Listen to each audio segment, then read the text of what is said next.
کسی کے طنز کرنے سے پریشان ہم نہیں ہوتے، کسی کے طنز کرنے سے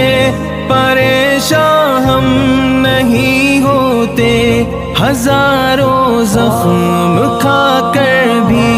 جگر آباد رہتا ہے، مصائب کا اداسی کا بھنور آباد رہتا ہے۔ السلام علیکم ورحمۃ اللہ وبرکاتہ۔ نحمده ونصلي على رسوله الكريم، اما بعد، فاعوذ بالله من الشیطان الرجیم، بسم اللہ الرحمن الرحیم، انا نحن نزلنا الذکر وانا له لحافظون۔ صدق اللہ العظیم۔ معزز سامعین کرام، پردہ نشین میری ماں بہن، اسٹیج پر اور محفوظ حضرات علماء کرام، حقیقت یہ ہے کہ وقت بہت زیادہ گزر چکا ہے اور شام سے لے کر کے اب تک کے بہت سارے باتیں بھی ہوئی، کہنے کی تو کچھ طبیعت چاہ رہی تھی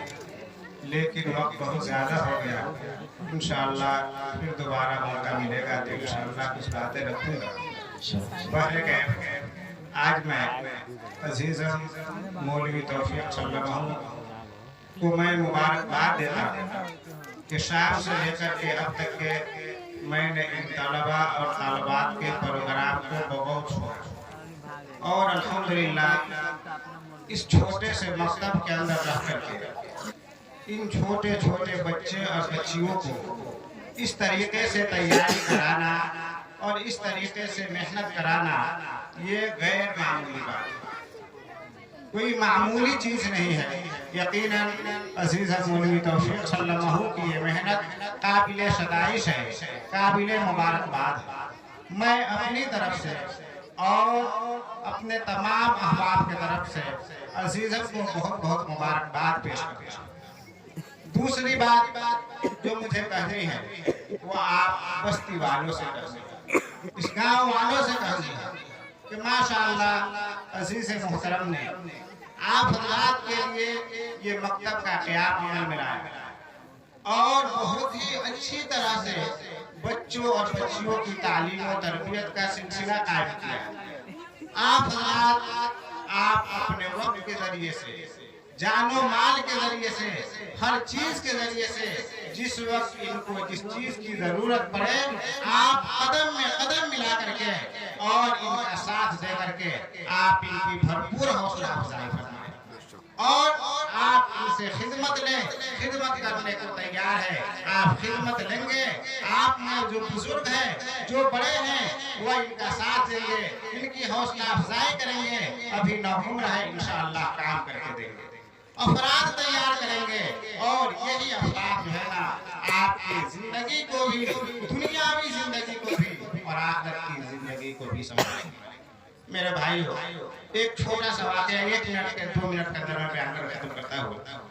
آپ نے نام سنا ہوگا سلسلہ نقشبندیہ کے ایک بہت بڑے بزرگ گزرے ہیں، حضرت باقی باللہ مرزا مظہر جانے جانا رحمۃ اللہ علیہ، نام سے واقف ہوں گے تقریباً سبھی، بہت بڑے بزرگ گزرے۔ حضرت پیر ذوالفقار صاحب نقشبندی رحمۃ اللہ علیہ کے بیان میں میں نے سنا تھا تو انہوں نے کہا کہ ایک مرتبہ حضرت رحمۃ اللہ علیہ پر قبض کا سلسلہ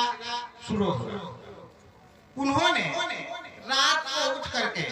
آدھی راتوں کو، تہائی راتوں کو اللہ تبارک و تعالیٰ سے بہت زیادہ دعائیں کی کہ اے اللہ میرے اس قبض کے سلسلے کو ختم فرما دے، میں کافی پریشان ہوں، میری اس پریشانی کو دور فرما۔ آپ نے تہجد کی نماز پڑھ کر کے دعا کر کے سوئے، آپ کی آنکھیں لگی، آقا نامدار جناب محمد رسول اللہ صلی اللہ علیہ وسلم کی زیارت نصیب ہوئی۔ آپ صلی اللہ علیہ وسلم نے حضرت باقی باللہ نور اللہ ورقدہ سے فرمایا کہ دیکھو اگر تمہیں اپنے اس قبض کی شکایت دور کرنی ہے تو تم صبح کے وقت میں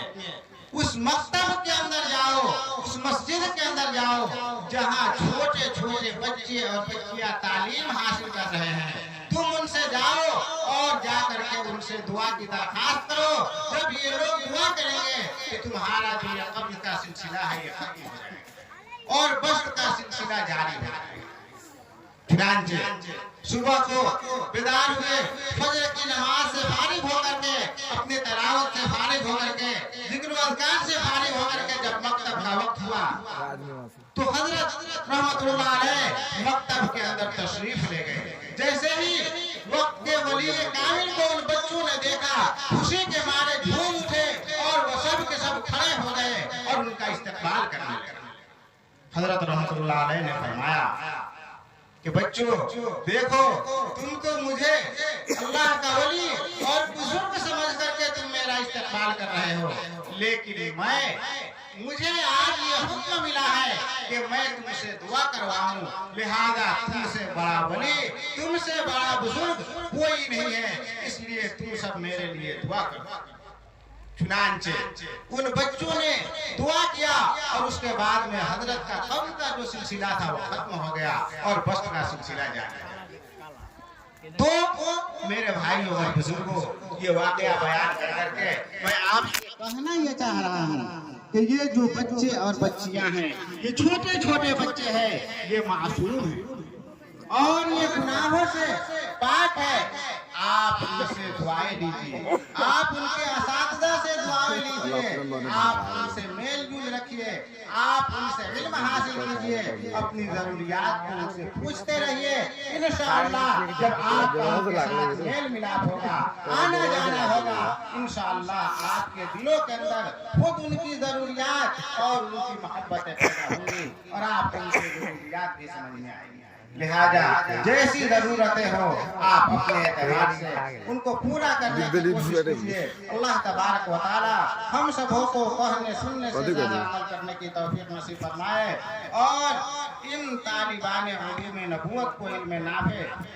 کی دولت سے مالا مال فرمائے۔